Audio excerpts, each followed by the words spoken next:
doit mettre sur pied et dans un état de droit, il y a une justice indépendante.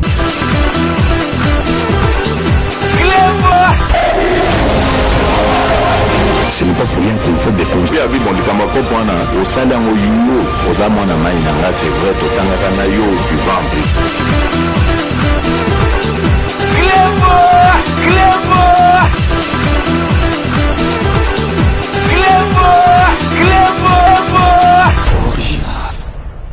Salut et bienvenue sur cleboisoriginal.net. Merci de votre fidélité. 5 minutes avec César Ngadi.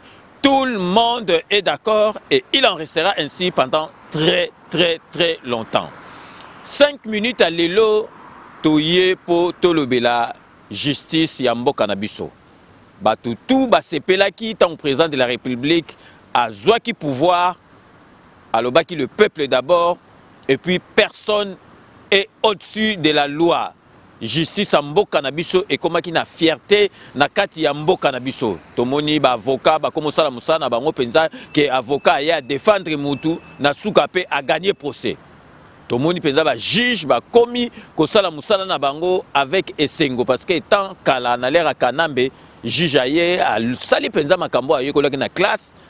Avocat pa aye lobby makambo aye ko na classe mais au moment tango jugement ko sala ba bengi yo sakana yo ngini pas menace à Kati Makambu Oyo, il fallait akatate. To monaki bakuluna abomi mutu ake a fouti amende. Amende ni nangwe zalarake obomi mutu fouti amende batikio. Donc justice ezalakite.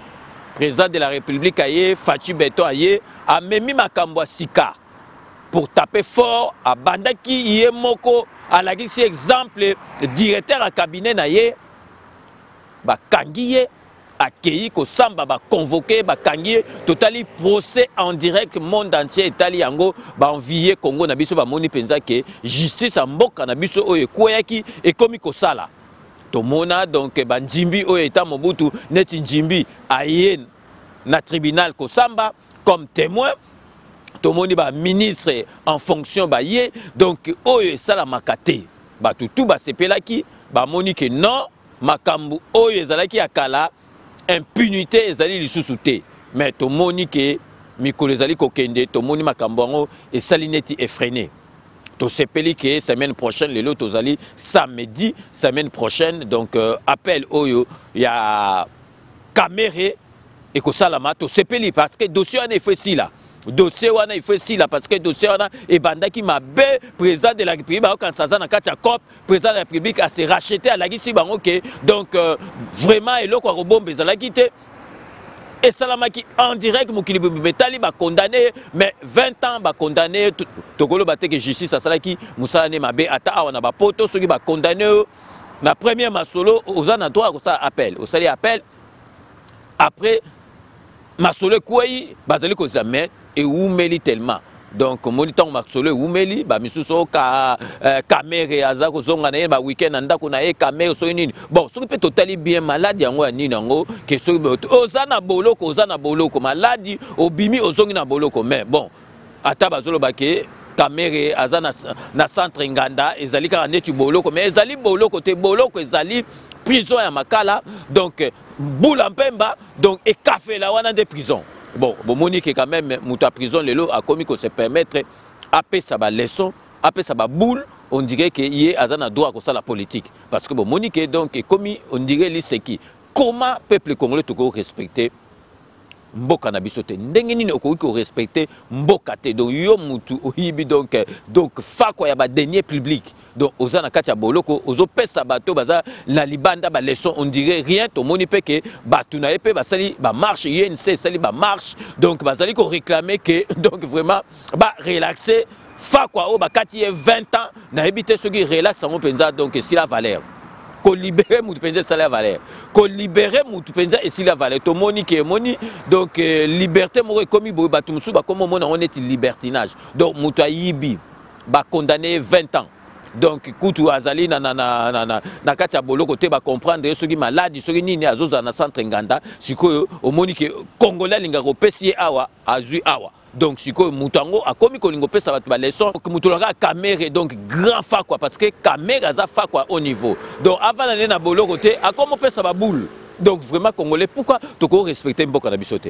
Pourquoi toko qui respecter mboka na bisote? Comme pesa ba boule que non makamba est pour si là on dirait ceux qui donc dialogue yazo senga donc yé Katumbi Fayulu ceux qui na bemba ceux qui eko cesser ko faire couler c'est ba lave o ezoko ya kuna na kati ya Nord Kivu donc na Goma ezalaka te. Parce que tout le monde a comprendre que ça muta maladi batiko kamwa na ba marque moroboé donc au comique au pesa ba masolo musu c'est la raté ya ngona to moni vraiment et commis local la liste qui parce que en tout cas justice en mboka na biso ekendaki bien justice en mboka na biso ekendaki bien donc to frappa qui penza fort donc justice en mboka na biso et telemaki ba moni penza ke masolo ke bien mais to zali komona neti e commis kolala Ataba masolo oyo donc IGF donc inspection générale ya finance ça au la banquette na malamu donc mukonja IGF wana komi kozwa même donc ba menace de mort même masolo belé mais na tomoni on dirait que justice ezo suivre té soka sali banquette ba grand fa kwa musu bazali banda justice ezali ko suivre té mais avant de continuer na kati ya masolo na biso to remarquer pause boyebi masolo mususu ezali té Masolo, Moussou Cézalité, Boibi, Masolo, Otozo, Lobelabino. Donc à chaque émission, Tozali, Lobelabino, Kodia Simon, Ezali agence immobilière, Oezo permettre donc bah Congolais, surtout Bango, Bazali, na souci à diaspora, parce que Bango, bah oui, na diaspora, mais Zakara diaspora, Ezali, même Batu, Oyo, bah Vandi, Nakati Amboka, Nabiso, beaucoup ma propriétaire, Bandaku, donc Bozo, bah prêt immobilier, Nandé Mona, ne Salamate, donc Bandaku et Bandi, na 49 000 avec moins de 50 000 euros aux Uindaku, il y a 3 pièces. Donc, Boyo Kabino Moko, bande annonce, Bazali ko expliquer, na kanisi Bolanda qui émission. Donc, Yemoko Henri Ayaki Akodia Simon à répondre à ma question, na batunyo surtout, Babenga qui vraiment pour na rassurer Batu. Donc, vraiment, c'est qui émission Moko vraiment malamu. Donc, Binomo Bato Balanda qui ango, Bomona qui Kodia Simon a sali cadeau. Donc, na César Ngadi. Donc, vraiment, Basi Bapesinga, Eloko Nangai. Basi bapesinga lopango na ngai po bato ba mona ke izali ya solo pe to kolandela yango tina suka. Donc restez connectés sur Clé Bois Original. À tout de suite. Kodia Simon, la meilleure adresse pour construire la vôtre.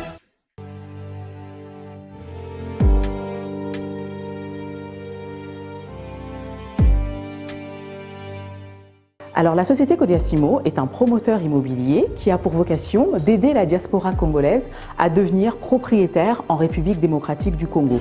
Non seulement la diaspora, mais aussi les fils du pays, les Congolais qui vivent en République démocratique du Congo. Nous sommes là pour les aider à bâtir, à construire leurs projets et à emmener leurs projets à terme.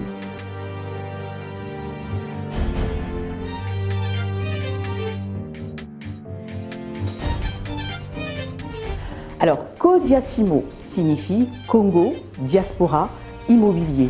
Nous avons fait un montage pour tout simplement regrouper tout le royaume Congo et ne pas limiter cette vision uniquement à la République démocratique du Congo. Donc cette vision englobe tout le royaume Congo.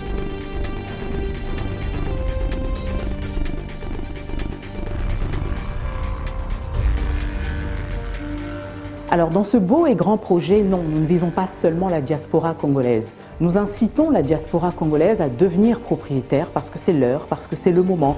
Mais nous voulons aussi que les Congolais du pays deviennent propriétaires sur leur propre sol. Et pour cela, nous avons mis en place plusieurs formules qui vont non seulement avantager les Congolais de la diaspora, mais aussi ceux qui vivent en République démocratique du Congo. L'objectif, c'est vraiment d'aider les Congolais à acquérir un bien en RDC.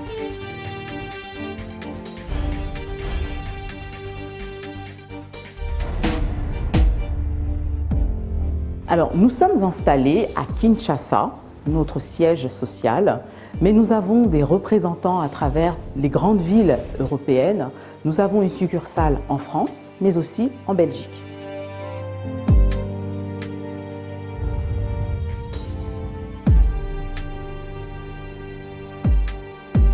Il existe heureusement différentes agences de construction, différentes agences immobilières en RDC. Nous avons, nous, Kodia Simon, choisi de mettre en place cette agence promoteur pour être vraiment un palier, pour aider la diaspora ainsi que les Congolais du pays à devenir propriétaires dans les normes. Quand je dis dans les normes, c'est tout simplement nous avons mis en place des formules, des financements, des montages financiers pour vraiment faire les choses d'une manière comme jamais faite en République démocratique du Congo.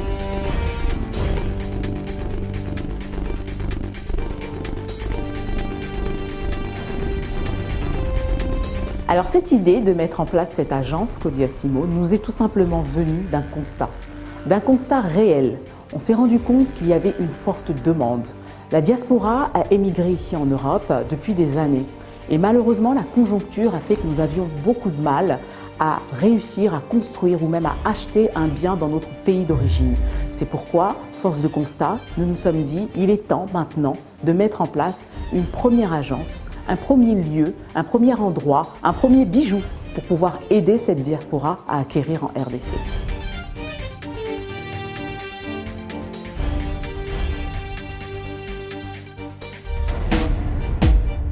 Pourquoi choisir Kodiasimo? Tout simplement parce que c'est la meilleure adresse où construire la vôtre. Vous avez la qualité de l'expertise, vous avez le suivi durant tout votre projet, vous avez la qualité au niveau des fabrications et vous avez enfin des tarifs compétitifs.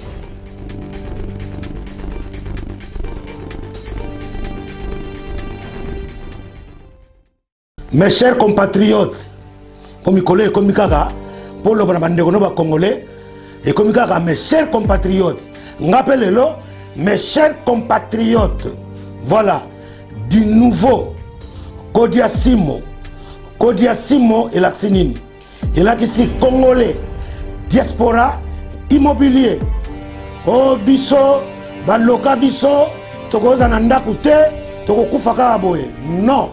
Au nom de Jésus, Nzamba Sali, Hatindeli Biso, Kodiasimo. C'est-à-dire, bazana ba terrain, Oezali, na Maluku, Ntsele, Mwanda, Basobengango, Cité Kimia. Pour la Cité Kimia, pour ekozala pena, ba construction moko, neti kaka na poto. Mwana Congo, Mwana Bunia, Mwana Poto, partout aux Ali, benga na numéro oyezana C. Kodiasimo, a pesi mutunyo so chance, avantage, po toza la pena bandaku, lokola bango. Oh Seigneur, Nzambe merci. Cité Kimia, tolingite bandako mususu, ezala likolo, mususu ezana C, non, toboyi, bandako nyoso ekozala identique.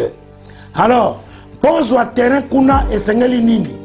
Soki obengi na se, okei na bureau na bango, baza na bureau na Paris, baza na bureau na Belgique, baza na bureau na Londres. Kende kobuka na te, c'est le moment. Oh famille na ngeloba, na kokufa locataire, non.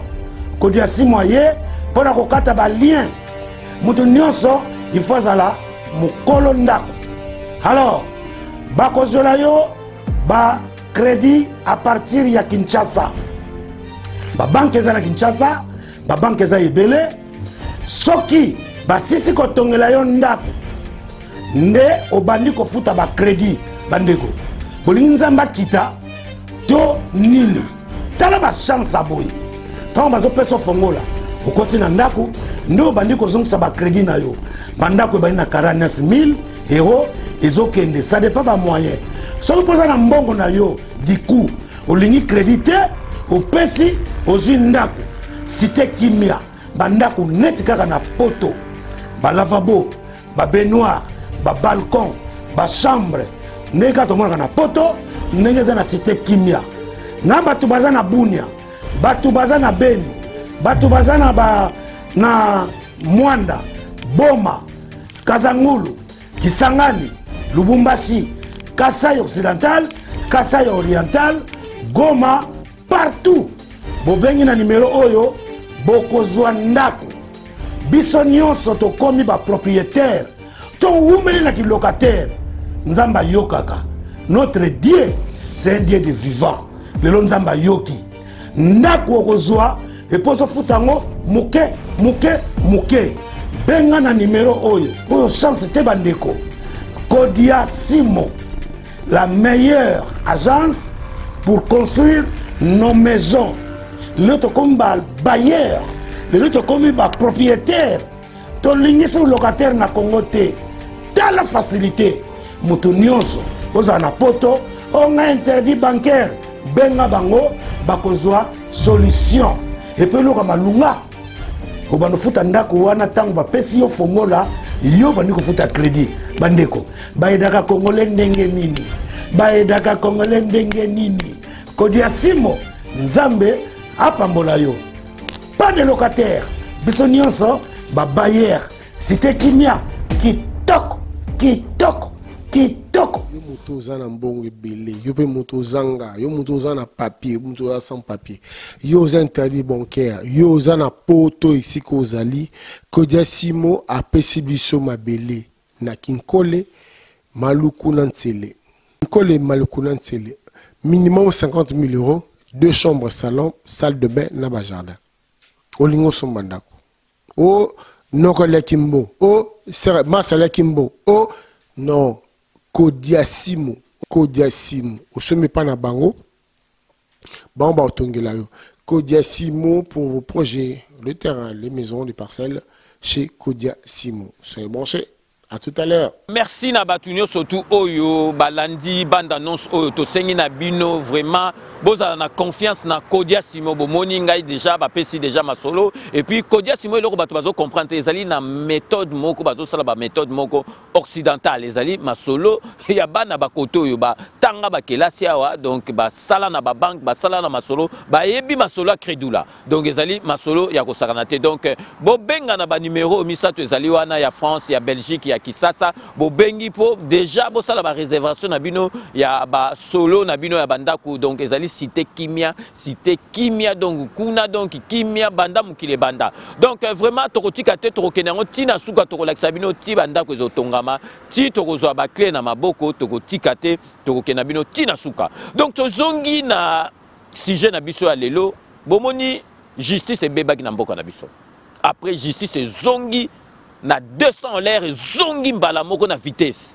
mais toye ko remarquer un peu relâchement moko salami to remarquer relâchement moko salami parce que to bandeki na ndenga bien penza donc na ndengi penza ke ba grand fa quoi tout ba okangama to moni sali neti relâchement moko neti te mais relâchement moko salami parce que ba fa quoi ebele bazali na minute to pesa exemple Willy Bakongo bakanga ki awa donc Willy Bakongo bakanga bakatelier mais suite na ezawa soki azana boloko soki azawa pito yebite suite naye ezali wapi mwana naye azoki 6 mois azali wapi tozali ko yebate parce que tozali ko comprendre on dirait baza ko sala ke non basali makambo moko boy après suivi ezate donc soki to lobi ndenge wana to pas to tiki Willy Bakonga to exemple ya grand fa quoi au premier ministre ya makamba bukanga lonzo wana donc masolo monanaki ba convoquer masolo tu ce que fallait ba longola immunité naye en tant que sénateur ba longolongo siko tina minute yo sénat ezali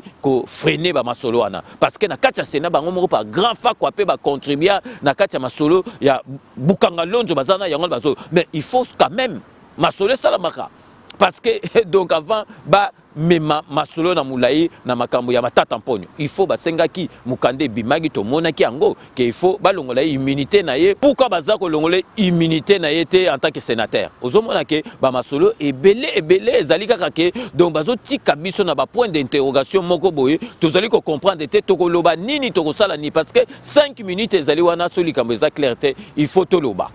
Si vous avez un exemple, Kakato Kenda, Bolandaki, na procès à Kamere, Bomonaki, Moutajouari, Souba Masolo, Moussouba Kondanaki, Massaro. Massaro, Bakanga eti sikwa zali na détention provisoire, Massaro, mais eloko tozali ko kamwa, bana lingwa la bayebi, na nyangwe na lingwa la, bayebi ke ndako wa Massaro moko ezali wana, donc toyebite na miracle nini ndako wana ezako tonga mati lolo. Ezali kaka ko mata ko pusa ezali ko tonga mutu siko bakanga. Donc pourquoi bako geler ba bien wana nyoso tout toyebi ke awa ata aucun appel ba mbongo il faut bakanga ba compte ba geler ba makamuno nyoso tout sikoyo na lingwala ba yebi masawa za na ndako moko na nyango lelo ti lelo ezali kotongama na ba moyen nini na banani bozomo na exemple wana nyoso tout donc président de la République akoki ko sala makamuno nyoso tout président de la République apesi justice et sala musala na yango mais siko soki justice yango ezali ko sala musala na yango ndengi batu balingi et salamate bomoni que le peuple ezali sur le peuple d'abord te justice c'est bien justice c'est na vitesse mais tout moni relâchement moko et ça parce que ba fa quoi ba subika na vital camérité ba grand fa ko ebele bazali to exemple Yuma grand fa connaître Yuma wana et loko nini bazanga kasiko po ba interpeller ba convoquer ba tout nani ngo ebite que Yuma za grand fa ko na niveau net ya kanambe nani ayebi yango te mais makamnyo surtout tozo comprendre souté donc relâchement donc ba fa quoi tout ba comme na ba ko circuler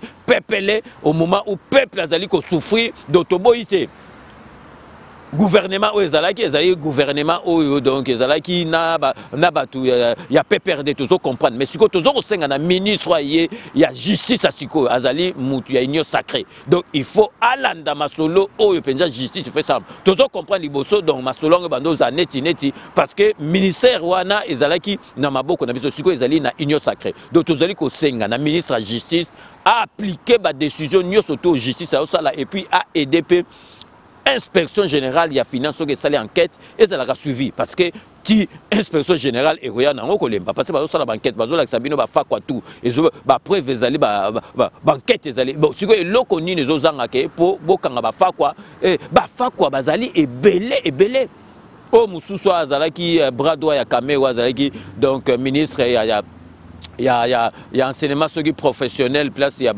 y a formation professionnelle grand fa quoi ti sigo azali na epepele tozo comprendre te justice ngo ezali ko fonctionner ndenge nini et que ndaki malamu mais siko et c'est relâché to ebite soki pona nini parce que so bon togolo ba ke ezali gouvernement o ezali wana ezali gouvernement ya union sacrée mais gouvernement comme il y a union sacrée siko to sengi penza la ba condition surtout ministre de justice alandi sa penza masolo to mona penza ke ndenge masolo ozongo to sepele to que semaine prochaine donc vous allez masolo ya appel oyo ya Vital Kamerhe échanger pe ba date parce que échanger ba date belé tozo comprendre eloko ni ezali kolekate au moins to prisonnier yango a communé siko ko pesa ba leçon a communé ko pesa ba boule na président de la République donc to marquer une courte pause publicitaire na ba partenaire na biso o boyebika ke Balis Santerre flat o to recommanda kabino et puis Sepela TV décodeur oyo ya Banamboka et puis Bobo Sanate restaurant Galaxy Mambo 5 minutes avec César Ngadi, on revient tout de suite.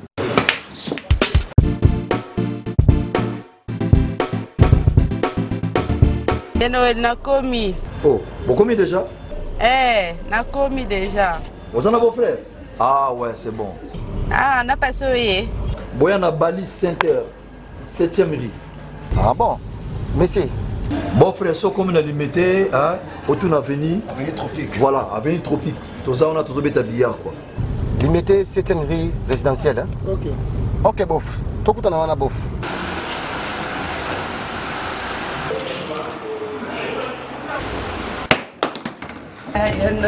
Oh, ma petite sœur, ça va? Ouais, bof. Ouais, ça fait tout Tu es pendant ma mariage. Tout justement, salle de fête Pésalia, il y a bien kitoko. Ok. Hein?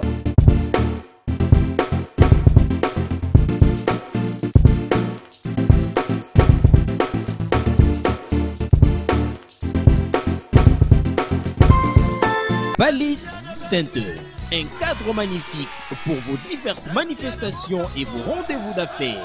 Un restaurant avec menu diversifié à votre convenance. Cuisine africaine, cuisine européenne, cuisine américaine et continentale. Un salle de banquet de luxe avec plus de 400 places assises pour un mariage de rêve. Collation, anniversaire, conférences, réunions de services et diverses manifestations. Balis Center. Nous disposons de studios médium standard et des luxes à votre portée. 2 appartements de 1 et 2 chambres avec salon, cuisine et salle de bain. Et des 3 chambres, salle à manger plus 2 salles de bain. Balis Center avec terrasse intérieure et extérieure, VIP, rien que pour vous. Nous sommes sur 7e rue, place commerciale, sur l'avenue des Tropiques, numéro 83, référence clinique Bondéco dans la commune de Limete. Pour plus de contacts et réservations, plus 243 81 799 82 47 82 34 121 62. Vous pouvez aussi nous visiter sur www.paliscenter.com. Flat Hotel Palace Center, l'excellence dans la simplicité.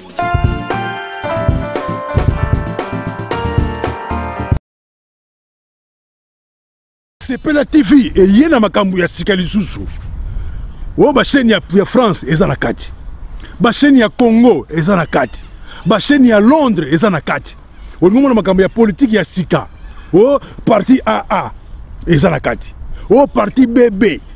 O CFAIO eza na kati. Ya Sepela TV. Bouquet comme ya muke boye. O tina poche voyager na ngokeno partout lingi. Na bouquet na Sepela TV.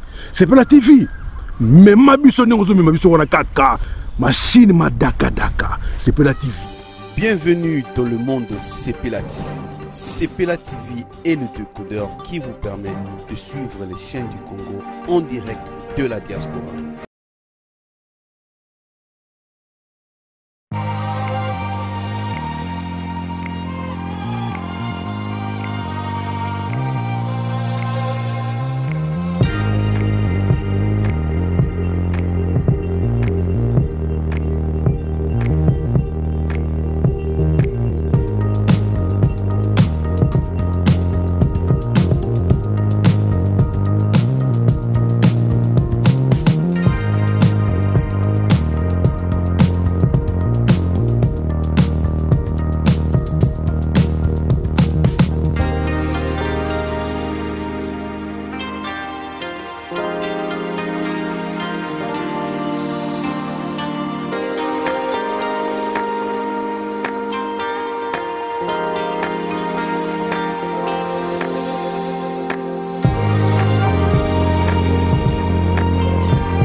Rome C20, service traiteur, organisateur d'événements, allant du cocktail en passant par les akouski et le traiteur qu'il faut. Vous avez toutes les spécialités, africaines, européennes, asiatiques, du monde entier. Quel goût, quelle perfection, quelle propreté. La dégustation est au rendez-vous grâce à Rome C20. Vous savez les contacter au 0032 465 22 11 72. Rome C20, le meilleur dans son domaine.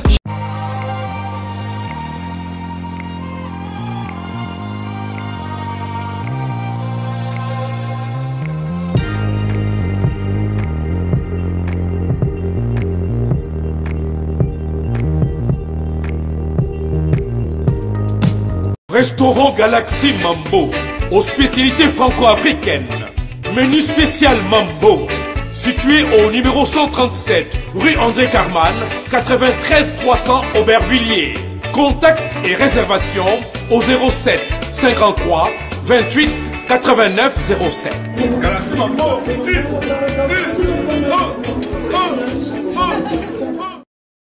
Zambi wabikamwe, Zambi wabikamwe, Zambi wabikamwe, Zambi wabikamwe. Alléluia, Alléluia. Bana bikamwa na mingi ya koloba te nazali kosenga na peuple de Dieu nyonso. Nzambe alobi combat un bon combat pour avoir la victoire. Boya na site na biso ya kalanga grâce bikamwa na kati na YouTube boyo kabana na nzambe tozo luka délivrance butu na moi tozo luka délivrance butu na moi boya bo sosola kele la vraie délivrance. Bana nzambe mingi na lobezalité boya boyo kanenge bana la bato na katia mokili bazo tato la bakama somo bazo dénoncer. Bien aimé, c'est bien de chercher un homme pour ta délivrance. Moi je cherchais ma délivrance pendant 3 ans, je n'ai pas trouvé ma délivrance. Je devais se repentir. Bien aimé, aller auprès de l'Éternel na fungo la moté. Malandeko, le monde est sous l'emprise du diable. Boya boyoka oyo na katina bikamwa. Un vrai combattant, c'est celle-là qui doit combattre un bon combat pour avoir la victoire. Nazamingina Lobate, Cléboa original. Que le Seigneur vous bénisse avec les grands prêtres César Dingadi.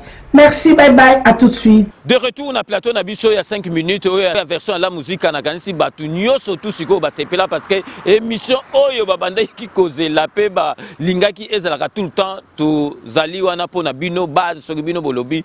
To sale la kandinka bino bolobara. Donc 5 minutes où la musique a un moutétique vraiment de base parce que nulle part ailleurs au mona masolo où il y a 5 minutes. Donc il y a un to zongi na makambo to zali koloba. Ministre de justice, il faut ministre de justice à Salanyo surtout à réhabiliter la prison honnête, la prison il y a Boulambemba, la prison et café là parce que prison oyo il y a Makala et Tondi. Parce que les femmes comme ça, elles méritent que tout est basé dans la prison à Makala. Il faut que tinda bango penza musika, ba komi penza zui pirogue, ba katisi penza kuna donc azo soloka na ba crocodile na ba ndeke parce que sokaza na kota ba selemba wana zomo na bato bazoleka azomo neta za na prison te. Donc to sengi penza na ministre oya sika ya justice alandaka masolo ceux qui enquête salami ba convoquer mutu Tolanda masolo tina suka peuple aye barayango parce que to yebisi bino makambe beleza en suspens tozo comprendre te muyibi ayibaki après mbongo ngo izonga kate donc ba miyibi ngo bazo continuer muyibi ayibaki mais azo tonga ndako ndako izo continuer tozo ko yeba te tozo comprendre te tolingi to mona clair na makambo ba miyibi parce que ba miyibi belé bazali nano na libanda donc il faut batala ba dossier ebelé Sénat et ça la tout et longola immunité. Oh, il y a sénateur, il y a Matata Mpogno parce que bah jugé. Et puis tozali koloba makam tozali kokamo. Nous surtout les autres dépendent quand le ministre il y a justice. Tolingi surtout attirer attention na ba konjina biso mboka et puis pe ba congolais boyoka. Boyoka likambo oyo vraiment ti lelo ezo pesa biso pas na mawana motema boyebi mwana ya tambo mwamba. Azali même pas na Congo avant d'arriver na Belgique mais yé mutu a fourni ça ba prison na biso nyoso tout ba prisonnier biloko nyoso tout baliaka yé mutu société na yé mutu et fourni sarango donc sur base de quoi moi na tambo moi donc c'est que qui contrat na tango papa na ya azala ki kuna na Sénat mais ti siko tozali ko lobela bino moi na ya tambo mwamba yé mutu a fourni ça ba prison nyoso tout a Congo na biloko kolia il faut la paix qualité ya biloko kolia ngo tolingi contrat wana donc ba konzi mboka président de la République bota la contrat wana donc bo revoir en gros moi na tambo mwamba jamais akoki ko fournir biloko kolia pour na ba prisonnier ya Kisasa kate ya Congo mobimba ezali makamoko donc ils ont dépendre pe na ministre ya justice atala makambo mwana ya tambo mwamba papa na ya sa longwa kuna grand fa quoi akoki jamais ko fournir biloko ya ba prisonnier nyoso tout ya Congo et puis mwana wana azalaka même pas na Congo azalaka na ye na Belgique azo fournir ko lia ya ba congolais nyoso tout en tout cas ezali normalité to comme presque à la fin ya émission na biso lelo tolinga ko beta c'était na justice ya mboka na biso justice ya mboka na biso Fachi Beton aye na pouvoir a memi yango na vitesse azongisi yango sika ezalaki mais tomoni relâchement moko ekomi tozo comprendre te ba fa ko ebele bazo circuler ba misusu ba longola ba immunité ezolongwa te misusu donc bakangaki bango ba mbongo na bango ba bloqué te ba misusu donc bandako na bango ezotongama yango tolinga ito mona clair na makambo yango na 5 minutes ezalaka wana po na ko attirer attention na mokonzi na biso mboka donc soki likambo ezali clarté ayeba makambo ebele ezali kotambola susu te justice ekendaki na vitesse siko justice et comme nango donc ndengi ezalaki ndenga kala te tokolo bate mais esali neti relâchement moké donc tokolo ba pe ba juge nyonso tout mais certains juges babandai ko banga tant ba moni penza facha telemeli masolo justice ezongi se ba komi ko banga mais ba zongi masolo kaniaka tolobi ba juge nyoso tout mais certains juges parce que ba juge belé ba fa quoi donc ba to ba kaniaka do ba komi ko banga me ba komi ko zongela bizaleli na bango mabe yango na vraiment to sengi na ba konji surtout ministre ya justice atala makambo nyoso tout oyo tolobi na kati ya émission na biso ya 5 minutes donc to komi na suka ya émission na biso boyebika soki to komi na suka émission na biso na Sarabino. Je vous laisse le soin d'en tirer vos conclusions et de me faire parvenir vos commentaires comme d'ailleurs vous en avez l'habitude de faire. Donc soki to komi ka na suka ya émission na biso to bosa na base te base ya ngonde makambo base ya ngonde penza esalaka ke donc masolo ezala toko banda na kati ya Espagne pour na repesa Beloti Mavungu vrai chéri Beloti Mavungu vrai chéri na kati ya Espagne. Merci na nyoso tout au sala rapport na 5 minutes avec César Ngadi to repesa na kati ya Londres donc honorable Jean Moutala merci na nyoso tout au sala rapport na 5 minutes avec César Ngadi to kei na kati ya Belgique pour na repesa Poutou de Yalola merci na nyoso tout au sala rapport na 5 minutes avec César Ngadi tokei na kati ya Suisse pour na repesa Titi Moyo Mafuta merci na nyoso tout au sala rapport na 5 minutes avec César Ngadi totikel toujours na kati ya Suisse cette fois-ci na kati ya Lausanne pour na repesa Patience Mantula merci na nyoso tout au sala rapport na 5 minutes avec César Ngadi. Tokei siko na kati ya Val de Fontenay pour na repesa Mamu Adel Yombo, mama oyo aliaka na bizengi, mama oyo a récupéra bano bazalaka rejeté na mbongo na yemoko, Mamu Adel Yombo. Merci na nyoso tout au sala rapport na 5 minutes avec César Ngadi. Tokei siko na kati ya Cameroun pour na repesa Mama Nabiso Bernadette, merci na nyoso tout au sala rapport na 5 minutes avec César Ngadi. Tokei siko na kati ya Bundes pour na repesa Nelson Muzinga, merci na nyoso tout au sala rapport na 5 minutes avec César Ngadi. Totiki Bundespo na kokeni na Brésil pour na repesa pasteur Nabiso pasta Jansi Kalisa pasta merci na nyoso tout au sala rapport na 5 minutes avec César Ngadi. Tozongi susu na kati ya London pour na repesa mbote na Jano Matundu petit frère propre Jano Matundu merci na nyoso tout au sala rapport na 5 minutes avec César Ngadi. Tokosukisa na kati ya Paris pour na repesa Tina Kalala Mbote Belé Tina Kalala merci na nyoso tout au sala rapport na 5 minutes avec César Ngadi. C'est ainsi que s'achève ce 5 minutes avec César Ngadi. Merci de l'avoir suivi. Nous allons nous retrouver avec grand plaisir dans 24 heures pour un nouveau numéro. D'ici là, portez-vous bien et à très bientôt. N'oubliez pas, tout le monde est d'accord et il en restera ainsi pendant très longtemps. Bobo Sanate, Kanambe Akozwa, Masolo Nambuchu, Penadikos.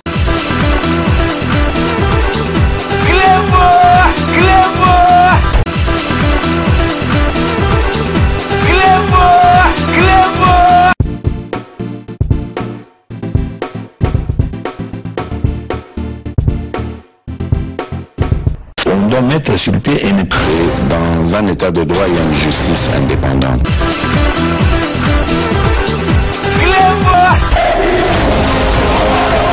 Ce n'est pas pour rien qu'il faut des conseils. Abi bon likamako pona au sala ngoyo ozamona mai nanga c'est vrai to tangaka na yo du ventre. Clébo